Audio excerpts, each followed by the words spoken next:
Have you ever been told your entire world, everyone you've ever known, is worthless? That's what happened to us. They called it a diplomatic mission, but from the moment our ship docked with their station, we knew it was a trial. The place looked like a shard of broken glass floating in space, all sharp angles and black metal that drank the starlight. I'm Captain Jake Morrison, and after 12 years of flying, I thought I'd seen it all. I was wrong. My lieutenant, Nina Cross, was running diagnostics for the 15th time in 15 minutes.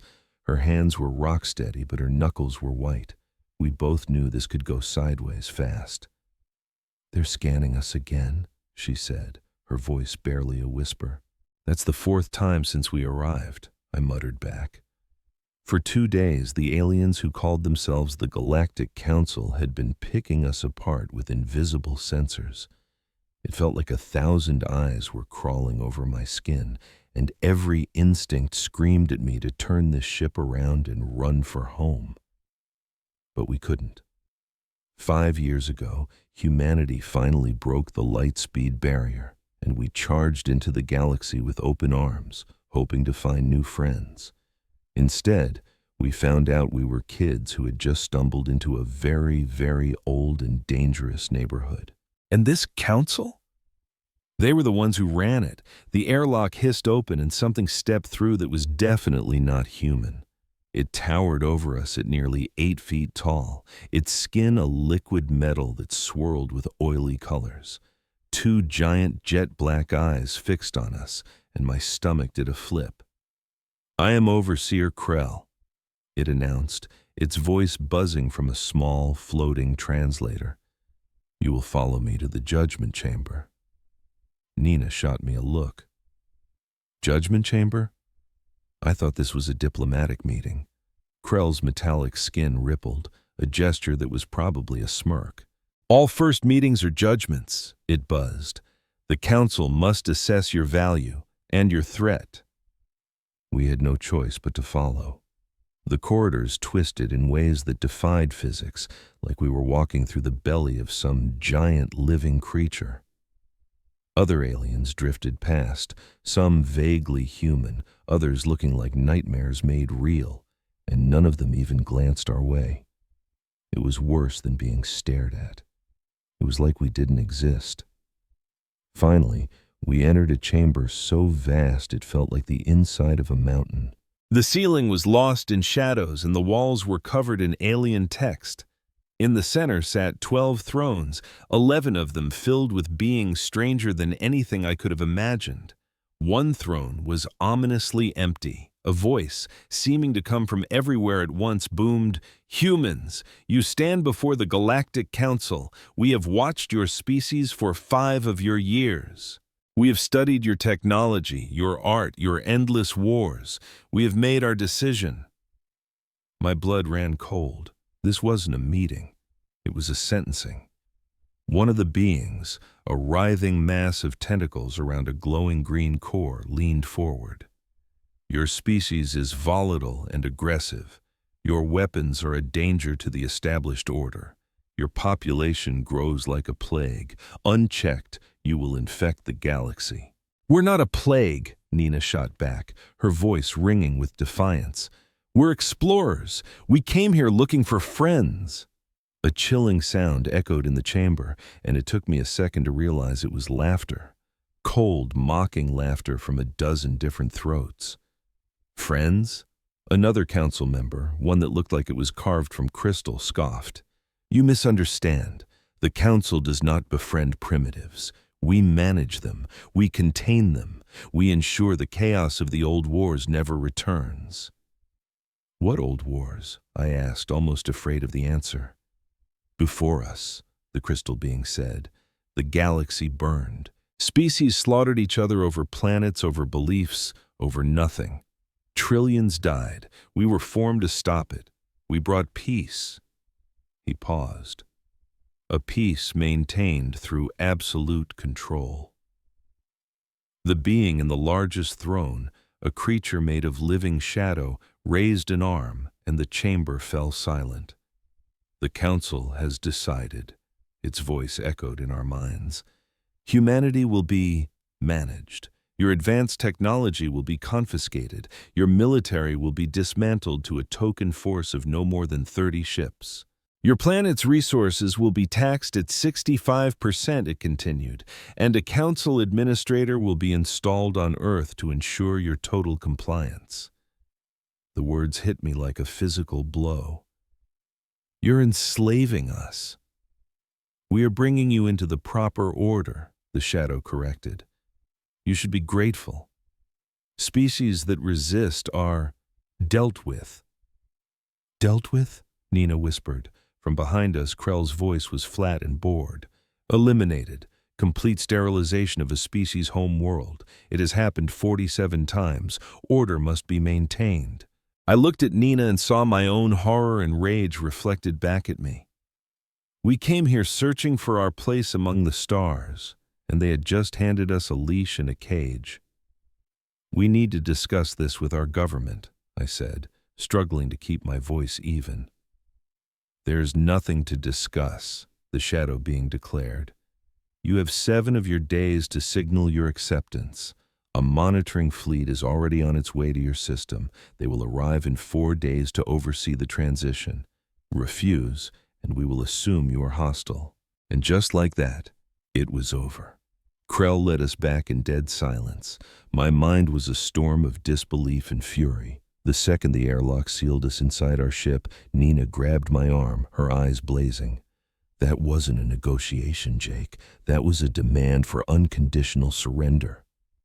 I know, I said, already scrambling for the pilot's seat. Get us out of here, now! The Explorer shot away from the station. I didn't take a full breath until 1,000,000 kilometers of empty space separated us from that monstrous place. The 8-day trip back was torture. Every attempt to send a warning was blocked by some kind of jamming field. The Council was making sure we couldn't call for help. When we finally dropped out of hyperspace near Mars, our hearts sank. The sky was wrong. It was dotted with massive, menacing alien warships hanging in orbit like vultures. The monitoring fleet had arrived early. Immediately, a voice crackled over the comms. It was Admiral Peter Kane, head of our entire defense force. Morrison Cross, get to command now! His voice was stretched thin, vibrating with an anger I'd never heard from him before. We have a major situation. In his office, we learned that major situation was the understatement of the century. The Council fleet had locked down the solar system and broadcast their terms to the entire planet. Surrender or die. Kane looked 100 years old. He was a man who had fought to bring humanity together, hoping he'd seen the last of war in his lifetime. I could see that hope shattering in his eyes. They gave us the ultimatum 3 hours ago, Kane said, pointing to a holographic display of the alien fleet. 48 hours to accept or they start leveling our cities. They already gave us a demonstration. The display flickered to an image of Mars, or where our biggest research colony used to be. Now, there was just a smoldering crater 5 kilometers wide. Oh my God, Nina gasped, her face ashen. They killed them all. 3,000 people, Kane said, his voice a low growl. Murdered just to prove they're serious, and if we don't bend the knee, 3 billion more are next. Any challenge to their authority is met with overwhelming force. Admiral Jake slumped into his chair, the fate of all humanity pressing down on him. So that's it. We just roll over and give them everything they want? It's better than being wiped out, I guess. No, General Kane's voice cut through the despair like a rifle shot. We don't surrender, Admiral. They have ships that can literally crack planets in half, cried Dr. Na. Our entire defense force is barely 200 ships, and most are basically museum pieces. We can't fight them. You're right, Kane agreed, his voice dangerously calm. We can't fight them head on. He brought up a news screen, a file stamped with the highest security warnings imaginable. But we can do something they'll never see coming. Something no one in their 11,000-year empire has ever dared to try. He tapped the screen, and 2 words glowed in the dark room. Protocol Void Harvest. As Jake read through the plan, his skin went cold. It was utter madness. A reckless, desperate gamble that could shatter Earth just as easily as the Council's warships. But the more he read, a terrifying logic began to click into place. You want to weaponize the asteroid belt, he breathed, the words feeling alien in his mouth. Not just the belt, Kane corrected him. We're going to use every chunk of rock and ice in this system bigger than a skyscraper, every comet in the deep dark, every moon that doesn't have a colony on it. We're turning our entire solar system into one giant cosmic mousetrap. Na was just shaking her head in disbelief. That's impossible. The math alone would take a decade, moving all those objects, lining up their paths, timing it all perfectly. We don't have the ships, the fuel, or the time. We have 43 hours, Kane shot back. And we have two things the Council has never had to deal with, raw desperation and absolutely nothing left to lose. He pulled up a list of names that scrolled for what felt like forever. Every mining freighter, every cargo hauler, every little tugboat in the system, I'm taking command of all of them. Every astronaut, pilot, and engineer who knows how to strap a rocket onto a boulder is getting their orders right now. And if this insane plan doesn't work, Jake asked, his voice barely a whisper. Kane's face was carved from stone. Then we die. But we die on our feet, and we're taking every last one of those Council ships with us. The next 40 hours were a chaotic blur. Jake was put in charge of coordinating the outer belt miners, guys who had spent their lives moving rocks, but never, ever like this. The plan itself was a beautiful, terrifying nightmare of physics. They weren't trying to hit the alien ships directly. The enemy would just blast any incoming asteroid out of the sky. No, this was far more clever. They were creating a cascade, a chain reaction. They carefully selected asteroids full of unstable materials and ice, then set them on a collision course with each other, timed to the microsecond. Each impact would act like a cosmic bomb, shattering the asteroids and sending superheated fragments hurtling in perfectly calculated directions. Those fragments would then smash into other prepared asteroids, triggering even bigger explosions, creating a self-sustaining storm of shrapnel that would sweep through the inner solar system. Lieutenant Ben Foster, a grizzled mining engineer with 15 years in the belt, put it simply for Jake. Think of it like setting up dominoes, he said. Only the dominoes are the size of mountains, and they all explode. The Council ships are sitting in nice, neat, predictable orbits. This debris cloud, it won't be predictable. It'll just be chaos. And what about Earth? Jake asked. How do we keep from hitting ourselves with our own weapon? Ben's smile was anything but happy. We don't. Not entirely. Some stuff is going to get through. That's why they're moving everyone into the deep shelters. We're trading a few cities for the survival of our species. Jake spent the next day bouncing between mining rigs, double-checking trajectories, and the placement of demolition charges. He met dozens of ordinary people, miners, truckers, engineers, who had woken up civilians and were now soldiers in a war for humanity's existence. He'll never forget a cargo captain named Carol Wright. Her eyes were filled with tears as she eased her ship away from a monster asteroid nicknamed HFY Prime. It was the keystone, the very first domino, packed with enough explosives to level a small country. I've got 2 kids in a shelter back in Seattle, she told Jake, her voice trembling. 10 and 12. I'm doing this so they get to grow up free, even if I don't get to see it happen. Jake didn't have any words for that. He just squeezed her shoulder and moved on to the next checkpoint. Down on Earth, General Kane ran the whole show from a command center where no one had slept in 2 days. The Council ships hung in the sky, silent and arrogant, letting the clock tick down. They sent more demands, more threats, but they didn't fire again. They thought they'd already won. Dr. Na was on the main defense station, her job to use their targeting computers to help guide the final, most delicate phase of the plan. She'd barely said a word to Jake since this all began, and he knew she was wrestling with the terrible choice they'd made. "This is going to kill our own people," she'd said in one of their few short calls. "Even with the shelters, some of that debris will hit home. We're killing the very people we're trying to save." "I know," Jake had replied softly. "But if we do nothing, everyone dies. This way, we at least have a chance." Now, with only 6 hours left on the clock, Kane sent out the final encrypted codes. Across the entire solar system, engines flared to life, ships moved into their final positions, and charges were armed. The trap was set. Jake stood on the bridge of a mining station, hastily converted into a makeshift command post. All around him, men and women stared at their screens, their faces a mixture of raw fear and fierce determination. They were about to weaponize their own backyard against an enemy that had conquered entire galaxies. Exactly 4 hours before the deadline, one last message came from the Council. It appeared on every screen, on every device.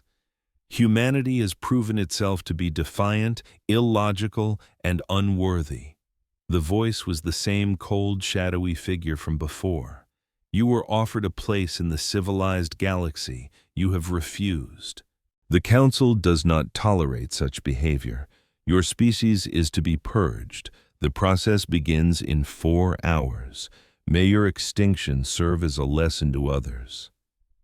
The channel cut out, leaving a ringing silence. Then General Kane's voice, calm and full of iron, filled the comms. "All units, this is Kane. You heard their judgment. Now let's show them ours.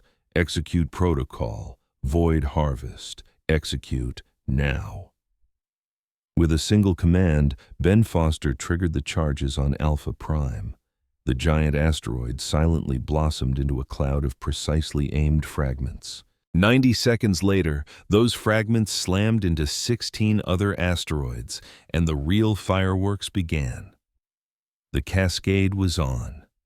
Jake could only watch in awe as the chain reaction spread like a virus through the asteroid belt. Each collision fed the next, creating a tidal wave of rock, ice, and energy. It was the most beautiful and terrifying thing he had ever seen. The Council's fleet saw the disturbance, of course, but they completely misunderstood what they were looking at. Their sensors reported a series of random asteroid collisions, a natural, if unusually large celestial event, a cosmic coincidence. They had no idea that the chaos was aimed, that the entire storm was being funneled by gravity and channeled by explosives. This wasn't a random cloud, it was a river of death flowing straight toward the points in space where their warships waited. Carol Wright pushed her hauler's engines to the breaking point, racing away from the expanding storm. Behind her, the asteroid she had helped prepare shattered, adding its own mass to the cosmic hurricane. She thought of her children, safe underground, and pushed the throttle even further. On Earth, huddled in deep shelters, people felt the faint tremors as the first pieces of their own weapon began to rain down on the upper atmosphere. The debris cloud was now screaming through the inner solar system, an unstoppable force of nature unleashed. The first Council ship, a scout vessel near Jupiter, died without even knowing it was in a fight. It tried to maneuver away, but there was nowhere to run. The storm of rock and ice hit it like a planet-sized shotgun blast, shredding its shields in less than a second and tearing its hull to pieces. Then the second ship vanished from the tactical display. Then the third. General Kane watched, his face grim but satisfied. The Council had placed 40 ships in our system, all of them parked in neat, predictable orbits like sitting ducks. Every single one of them was caught in a cosmic scrapyard that was growing deadlier by the second. They're trying to jump to light speed, Nana yelled from her console, but the junk is scrambling their gravity fields. They can't get a lock. A grim smile touched Kane's lips. Perfect, just as we planned. The Council's flagship, a monster of a ship sent to stare us down from orbit, tried to muscle its way out. Its cannons blazed, turning asteroids and ice into cosmic dust. But for every piece of rock it vaporized, 100 more swarmed in to take its place. It was an endless, all-consuming storm of our own making. Jake saw the flagship's shields flicker and die, pounded into nothing by millions of impacts every second. That ship was built for warship-on-warship combat, not death by 1,000 cuts. Then the hull tore open, venting atmosphere like a dying breath before its reactor core blew. We saw it from Earth, a brand new star that burned bright for a heartbeat and then vanished. One by one, the rest of them fell. Some ran for deep space, but the storm was designed to expand everywhere. Others ducked behind moons, but the debris field was a hunter. A few even begged for mercy, but their pleas were swallowed by the static. You can't negotiate with physics, and that's all the storm was. 6 hours after we kicked off Protocol Void Harvest, the last enemy ship went silent. That's when Admiral Kane broadcast a message across all channels, in every tongue the Council understood. This is Admiral Peter Kane from a little planet called Earth. Your fleet is gone. Your threats mean nothing. Humanity doesn't kneel to tyrants, and we don't bow to bullies, no matter how ancient you claim to be. You showed up at our doorstep and told us to hand over our freedom. This is our answer. He took a breath, glancing at the crew around him. Just regular people who had just pulled off the impossible. You've ruled this galaxy for 11,000 years. As of today, that's over. We don't want your throne. We don't want to conquer anyone. All we want is to be left in peace. But if you ever come back, if you send more fleets, make more demands, we will do this all over again. We will weaponize any solar system we find ourselves in. We will turn the stars themselves against you. So stay away from us and we'll stay away from you. Test us again and we will make this day an unforgettable lesson for the entire galaxy. The message cut out and the bridge exploded with noise. Cheers, tears, hugs, an impossible win. But Jake felt a hollowness in his chest. He couldn't celebrate. His mind was on Carol Wright and her children, on the 3,000 souls lost on Mars, on every miner who never made it home. Freedom had a steep price, paid in blood, and he knew the bill wasn't paid in full. The Council could never let this go. Their entire empire was built on being untouchable, and a bunch of upstarts had just proved them wrong for all to see. This wasn't the end of the war. It was the explosive beginning. Yet, watching the cosmic graveyard expand, Jake felt a flicker of something he hadn't felt in a long time. Hope. We had proven something vital. We showed them that size, age, and authority crumble against raw creativity and the courage of the desperate. We literally weaponized nothingness, and with that, we bought ourselves a fighting chance. Now, the hard part, making it last. The quiet that followed the storm was almost worse than the battle itself. Captain Jake Morrison was on the station's observation deck, watching the remnants of their victory drift by. Asteroids and ice, from pebbles to house-sized boulders, floated past the viewport. Tangled in the mix were the guts of Council ships, mangled metal glowing in hues that made your eyes water. Earth made it, but just by the skin of its teeth. The bunkers held, but shrapnel from our own weapon had rained down, scarring cities and gouging craters into farmland. 47,000 dead, and the number was still rising as rescuers clawed through the rubble. 47,000 lives for one shot at freedom. Jake couldn't decide if it was a bargain or a catastrophe, a question he figured would haunt him forever. Just then, Admiral Kane walked in, looking like he'd aged 20 years in a week. He silently handed Jake a cup of coffee. They sipped the harsh brew, two men staring at the consequences of their choices. "The council's gone dark," Kane finally broke the silence. "Not a peep. Our long-range sensors show their territory is a mess, ships scrambling, fleets mustering, but it's all chaos, no direction. It's like they're completely stunned. For 11,000 years, they've been the absolute power in the galaxy," Jake said, "and we, the primitives, just wiped out their fleet with a rock slide. It must have shattered their entire worldview." Kane nodded slowly. "And that's what has me spooked. We've bought time, Jake, but not nearly enough. Sooner or later they'll regroup, and when they come back it won't be 40 ships, it'll be 400 or 4,000. So our next move is to make sure they can't." Kane handed a data pad to Jake. "It's time for Phase 2. Jake's coffee turned to ice in his hands as he read. The plan was a whole new level of crazy, born from a simple question nobody had time to ask during the fight. How does an empire that big hold itself together?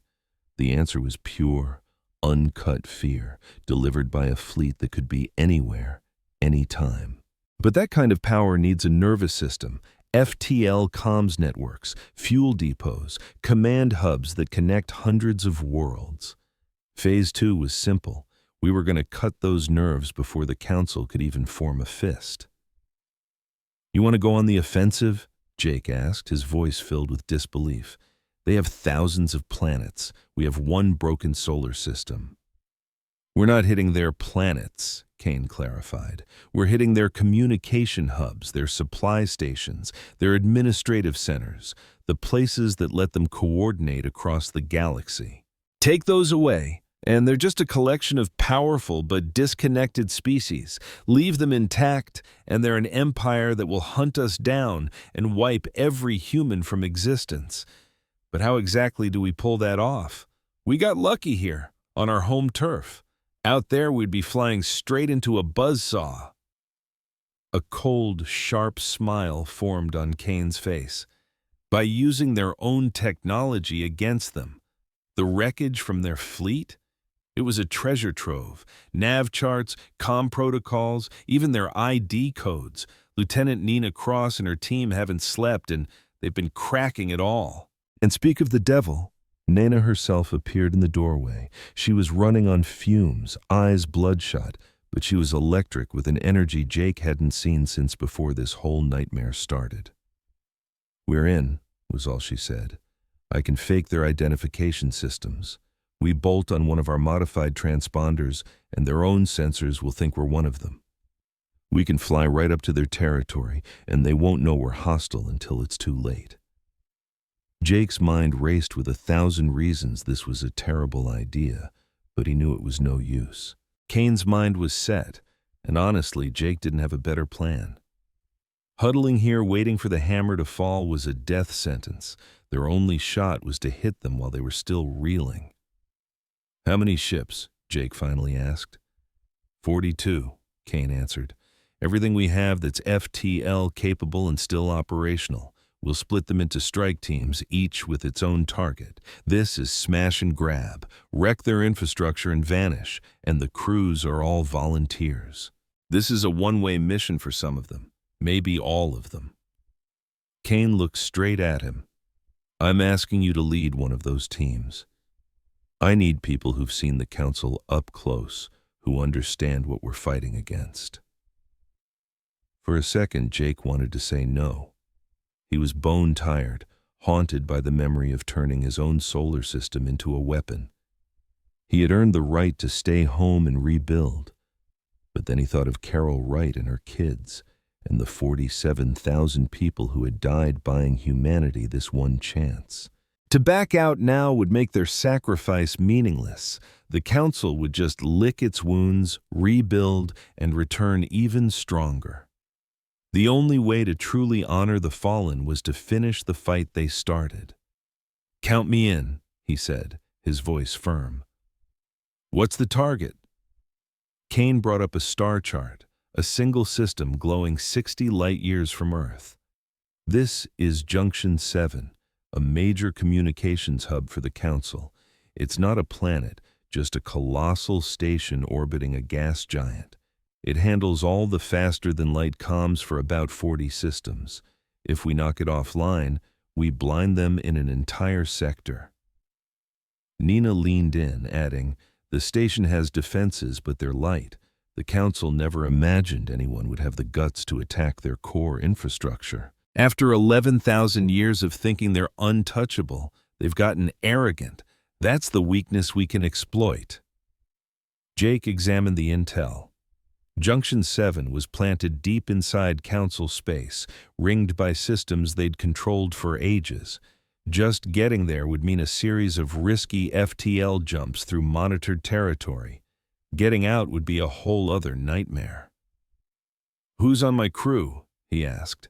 "You'll command the Explorer, fitted with a spoof transponder and some weapons we stripped from the Council wrecks," Kane explained.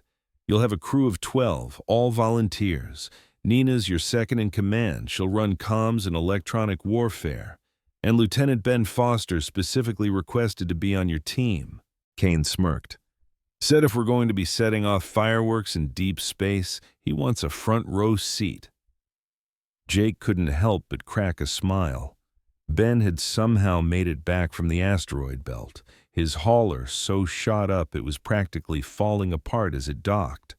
The guy was either certifiably insane or had a serious death wish, maybe both. Either way, Jake was damn glad to have him.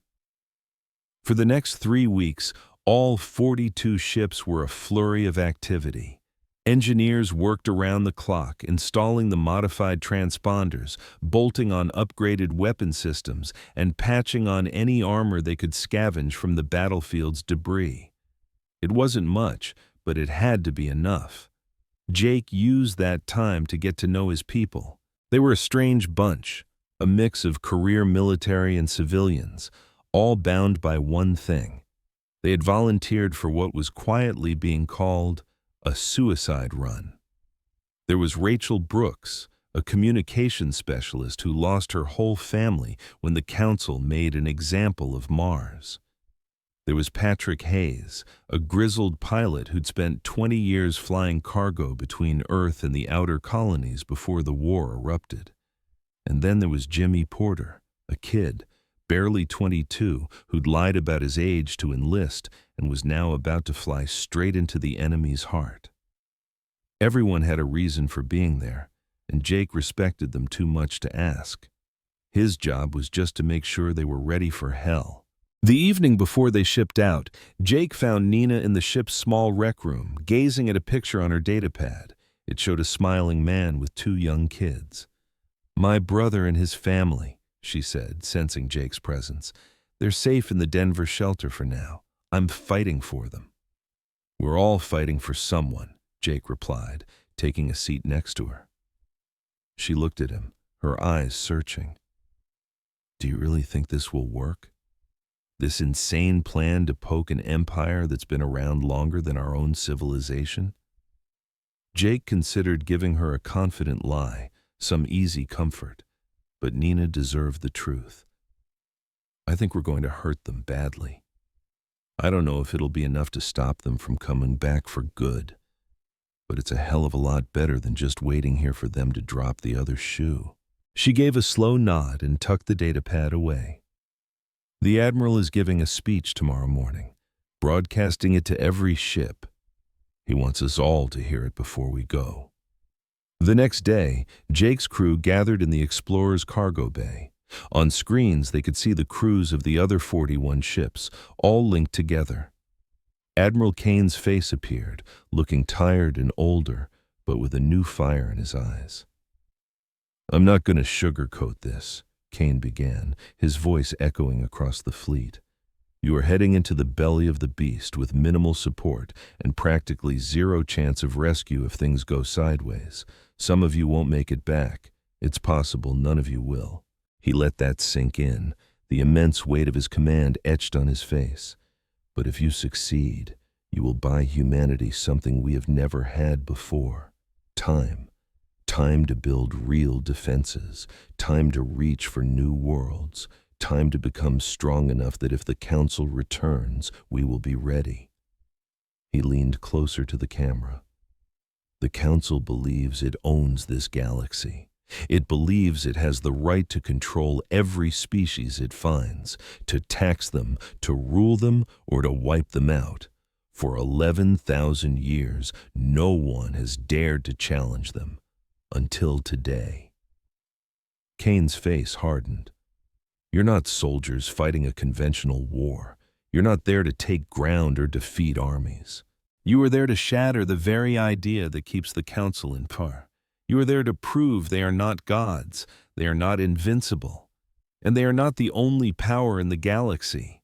Every hub you shatter, every supply line you cut, you send a message to 1,000 enslaved worlds. Resistance is possible. Freedom is possible. I won't lie, this is the most dangerous mission any human has ever undertaken.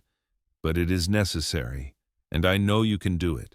You already achieved the impossible when you turned our own solar system into a weapon and annihilated their fleet. Now, go do it again. Strike fast, strike hard, and come home. As the transmission cut out, the cargo bay was dead silent. Then, Ben Foster started to clap, a slow, deliberate rhythm. One by one, the rest of the crew joined in. It wasn't a triumphant cheer. It was the grim, determined applause of people walking toward their own potential doom and doing it anyway. 4 hours later, the Explorer launched with the rest of the fleet. They broke formation almost immediately, each of the 42 ships peeling off toward their own targets along different paths. The plan was to hit them everywhere at once, creating so much chaos the Council wouldn't know where the next blow would land. Jake's journey to Junction 7 required navigating through 4 separate star systems. Every FTL jump was planned down to the second to sidestep known Council patrol routes. Nina was glued to the comms panel, listening for the slightest hint they'd been made. The spoof transponder was a masterpiece. As they passed through the first populated system, a Council patrol vessel hailed them, and Nina fed them the perfect identification codes. The patrol ship wished them a safe journey and moved on, totally oblivious that it had just waved a human warship deeper into its territory. "This is almost too easy," Patrick mumbled from the pilot's chair. "It's like they have no clue we're even here." "That's because they've never had to look," Nina replied from her station. "Council security is designed to keep their subjects in check, not to guard against an outside threat. In their minds, they don't have enemies. They only have subjects and future subjects." The trip took 6 days, and with every passing hour, Jake braced for alarms, for a fleet of Council warships to drop out of FTL and blow them to bits. But it never came. They cruised through Council territory like they owned the place. On the morning of the 7th day, Junction 7 finally appeared on their screens. The station was a monster, a sprawling collection of modules that looked like 1,000 different structures had been smashed together in orbit around a swirling purple and green gas giant. It would have been a beautiful sight if Jake hadn't been there to destroy it. "I'm seeing minimal defenses," Rachel reported from her sensor station. "Maybe a dozen automated gun platforms, no capital ships in the vicinity. But there's a lot of civilian traffic, cargo ships, transports, even what look like passenger liners." A cold knot formed in Jake's gut. "How many people are on that station?" "Impossible to know for sure," she replied, "but based on its size, probably tens of thousands. Most of them won't be Council officials. They'll be mechanics, administrators, civilian workers from subject races just doing their jobs." This was the ugly detail Kane had glossed over in the briefing. They weren't just hitting military targets. These hubs were cities, filled with people who were born into the Council's empire and never had a choice. "We can't warn them?" Nina said softly, reading the conflict on Jake's face. "The second we broadcast anything, The entire sector will be on high alert. We'd never get away, and every other team would be flying into a trap. I know, Jake said, hating the cold resolve in his own voice. Ben, are the charges primed? Ben had spent the entire trip rigging their special payload. Salvaged council tech merged with human ingenuity to create bombs designed for maximum devastation. Locked and loaded, Ben's voice came over the comms. Soon as we get in range, I can launch. They're designed to punch right through the hull before they go off. It should be enough to take out their main comms array and the station's primary power core. Ben locked eyes with Jake, his expression unyielding. The people on that station, he said, will have maybe 10 minutes to reach the escape pods after the first charge goes off. Some will get out, most won't. Jake felt a knot tighten in his gut. He wanted to scream for a stand down, to find another way, any other way, but there wasn't one. If they failed to take out this station, the Council would use it to rally their forces, crushing the other scattered attacks. More human lives would be lost, and in the end, Earth itself would fall. Execute the attack, he managed to say, the words tasting like poison. The Explorer crept towards the station, its transponder chirping with stolen Council identification codes. The automated defenses remained silent. A bland automated voice from traffic control droned on about routine docking procedures. Everything felt chillingly normal, perfectly routine, completely safe. And then Ben unleashed hell. The first charge hit the base of the main communications tower, and the explosion ripped through the station's superstructure like it was made of paper. A silent, violent plume of atmosphere, debris and bodies erupted into the void. The second charge slammed into the power core, plunging half the station into darkness. A symphony of alarms screamed across every channel. Civilian vessels docked at the station panicked, scattering like frightened birds. Finally, the defense platforms woke up, their weapon ports turning towards the Explorer. "Get us out of here!" Jake yelled. Patrick slammed the engine throttle to maximum. The platforms opened fire, and a storm of energy bolts splashed harmlessly against the Explorer's shields. But the guns were designed to stop ships from escaping, not to vaporize them outright. "They have minutes at most. The station is coming apart," Rachel reported, her voice tight with strain. "Structural integrity is gone.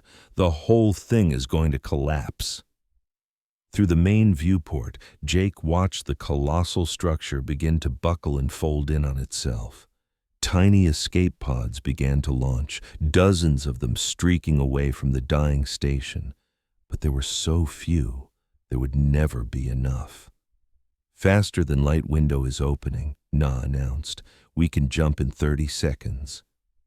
Those 30 seconds stretched into an eternity. Jake watched the station tear itself into pieces. He watched the desperate flight of the escape pods. He watched the swirling gas giant below, feeling as if the planet itself was passing judgment on him for the massacre he had just ordered. Then the universe twisted, and they were gone, ripped through the fabric of space into the silent safety of the void. The Explorer dropped back into normal space 3 light-years away. Instantly they went dark, killing every non-essential system to become a ghost in the darkness. Jake slumped into his command chair, staring into space while his crew moved around him in a practiced, somber silence. They had done it. Junction 7 was gone. An entire sector of the Council's network was blind. But the victory was paid for with the lives of every soul on that station when it broke apart. "Captain," Na said, her voice soft, "we're getting reports from the other teams. 7 have confirmed successful strikes. 4 are reporting heavy resistance, but their targets are destroyed. 3 teams are silent. 11 successful attacks in a single day." Jake tried to feel a surge of pride, to find some satisfaction in the tactical victory, but all he could picture were those escape pods, scattering like seeds into an empty, unforgiving void. "Set a course for the rendezvous point," he finally said. Let's go home. The trip back was a tense 9-day crawl, dodging the patrol routes that were now swarming with council ships screaming for revenge. When they finally slipped back into Earth's solar system, Jake felt a pressure in his chest release that he hadn't even realized was there. Most of the orbital debris had been cleared. The planet below was scarred and wounded, but it was alive. Home. They had made it. Admiral Kane was waiting for them on the docking bay platform. He took one look at Jake's haunted face and seemed to understand everything that had happened without a single word being spoken. 19 teams made it back, Kane said quietly. We lost 23 ships, but we destroyed 12 major communication hubs, 8 supply depots, and 4 administrative centers. The Council's command network is in shambles. Their subject species are starting to ask questions they've never been brave enough to ask before. We've bought ourselves time. And the people on those stations? Jake asked, his voice raw. Casualties are estimated in the hundreds of thousands, Kane replied, his own face grim. Mostly civilians from their subject species. That blood is on our hands, Jake. On mine. I'm the one who gave the orders. I knew the price. Was it worth it? Kane looked through the docking bay's massive window, up at the wounded Earth. Ask me again in 10 years. If humanity is still here, still free, still fighting, then yes. If the Council recovers and wipes us out anyway, then no. History will be our judge, Captain. All we can do is make sure there's a humanity left to write it. In the weeks that followed, the reports started to trickle in. The attacks had done more than just blow up buildings and ships. They had shattered the myth of the Council's power. For 11,000 years, the Council had been seen as gods, invincible, immortal, inevitable. Now, species all across the galaxy knew that was a lie. Small rebellions began to pop up on subject worlds. It wasn't an all-out war, just tiny acts of defiance, taxes that went unpaid, directives that were ignored, questions that were no longer whispered in secret but asked out loud. The Council tried to clamp down, to restore order, but their network was crippled. Orders that once took hours now took weeks to arrive. Fleets were sent to the wrong systems. The perfectly oiled machine of absolute control was starting to grind to a halt. Jake watched it all unfold from Earth, where he'd been given a desk job training new recruits for the Defense Force. The war was far from over. The Council still had thousands of ships and worlds, but they had been wounded deeply, and they knew exactly who held the bloody knife. 3 months after the attack, a message arrived. It was broadcast on every frequency at once, a message no one could ignore, sent from the Council's throne world itself. The shadowy figure from the deliberation sphere appeared on every screen in human space. Its voice was different now. The arrogance was gone, replaced by something that sounded almost tired. Humans, it began. The Council acknowledges your resistance. We acknowledge your strength. We acknowledge your refusal to accept our authority. A long silence followed, and Jake swore he could feel the hesitation across the light years. The Council hereby declares humanity an independent species, exempt from our laws and taxation.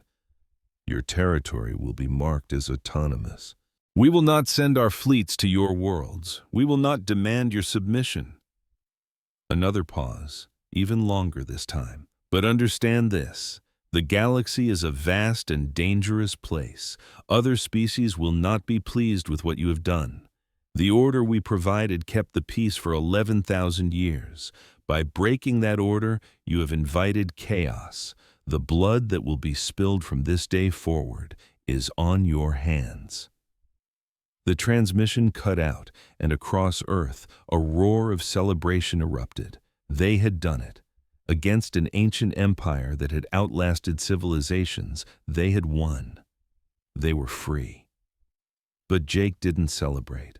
He stood on the observation deck, looking at the field of debris that still circled Earth, and thought about Junction 7. He thought about the escape pods and the hundreds of thousands of souls who died for this moment of victory. Na found him there, just as he knew she would. "We did it," she said softly. "We're free." "For now," Jake answered. "But the shadow is right. We broke something that can't be fixed. The council ruled through fear, but it was a form of order. Now that fear is gone, and who knows what will rush in to fill the vacuum." "Maybe something better," Na offered. "Maybe other species will see what we did and fight for their own freedom." "Maybe," Jake agreed. "Or maybe they'll blame us for starting the fire. We just rolled the dice with the stability of the entire galaxy, Na. We won our freedom, but we have no idea what else we just unleashed." They stood side by side in silence, watching their scarred world heal below. It was damaged, marked forever by the price they had paid, but it was alive. And it was theirs. In the months that followed, humanity began to reach for the stars again. Colony ships launched for nearby systems, planting new routes far from home, a guarantee that no single attack could ever wipe them out. They negotiated new trade deals with other species, some who respected what they'd done, and others who feared them for it. And always, they watched the sky. The council may have granted them their freedom, but that didn't mean they were safe. It just meant they had a little time to prepare for whatever was coming next. Jake eventually put in for a transfer to a new colony, a tiny world circling a red dwarf star 40 light-years from Earth. He hoped to outrun the memories of Junction 7 to escape the crushing weight of his choices. He knew deep down that the ghosts would follow him. On his last night on Earth, Admiral Kane summoned him for a private meeting. The old man looked exhausted, worn down by the impossible burden of command. "I wanted to tell you something before you go," Kane said, his voice low. "Something I haven't told a soul. When I gave the order for Phase 2, when I sent those 42 ships into their space, I knew what would happen. I had the casualty projections. I knew the cost in civilian lives, and I sent you anyway." "Ooh, I know," Jake admitted, a heavy silence hanging in the air. "We all knew." But what Kane said next was the confession that haunted him. "Here's the thing that keeps me up at night," Kane said, his voice raspy. "I would do it again. Even knowing what I know now, I'd give the same orders, because the only other option was watching our entire species get wiped out." He finally looked at Jake, his eyes holding a universe of pain. "I can't feel regret for choosing to save humanity, even if it meant them." He didn't have to say who. "Junction 7 is a ghost that will follow you forever, and that weight is on me for putting it on your shoulders. But don't you ever forget, you didn't start this war. The Council did when they warped into our system and told us to kneel. You just did what had to be done to save billions of lives." "That doesn't make it right," Jake whispered. "No," Kane agreed, "but it makes it necessary." Jake finally nodded, the motion feeling like it took all his strength. "Does it ever get easier? Living with it?" Kane's answer was brutally honest. "No, it doesn't get easier. It just becomes a part of who you are, and you learn how to carry it. And if we're incredibly lucky, our children will grow up in a galaxy where they never have to face the choices we did." The very next day, Jake boarded a colony ship named the New Dawn. As he watched Earth shrink into just another diamond in the endless black velvet of space, the memories flooded back. The Council's arrogant demands, the wild gamble of protocol void harvest, the attack on Junction 7, the price of freedom paid in blood and a guilt that would be his shadow for life. Humanity had turned the void itself into a weapon, harnessing the emptiness of space to save everyone. They had won an unwinnable war. They had paid for their seat at the galactic table with courage, with sacrifice, and with the willingness to do horrible things for the right reasons. But as the new dawn's engines whined and the stars blurred into streaks of light, Jake knew this wasn't the end. This was the beginning. The galaxy was different now because humanity was different now. What came next, peace, another war, or something far stranger, would be decided by people not yet born, facing choices not yet imagined. All he could do now was carry that weight, honor the memory of the fallen, and dedicate his life to building a future that was worth the terrible price they had all paid. The rest was up to history.